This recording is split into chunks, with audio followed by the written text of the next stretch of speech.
uDecember uyakutshela ukutshela uNovember actually uNovember uthi mawuthi mid month usuke usukutshela ukuthi isikhathi sokugoduka 30 November isikhathi sokugoduka yabo. So uDecember already uyakudemand ukuthi by end of November pack because ekugcineni you have a limited time la RS or wherever la uhlala khona yabo, if it's a accommodation for students or whatever yabo. So you have limited time. By end of November you need to evacuate, go back home, spend 2 months of depression.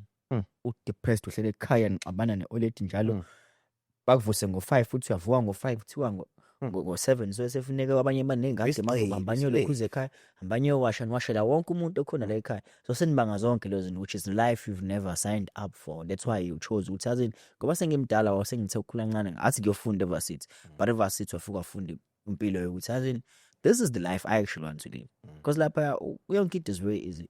You get to thola indawo ezowasha ngemshini for example. Mina nabangani ngiyahlanganisela lo 100 nihambe niyodlalela la nihleli khona ni relaxed la ekhaya uthi uvuka nje 7 ekseni thwenzela bonke umuntu kuhle ewuthi wabuka bonke abantu bawo8 uwe lo uyathosa ugcoba iziko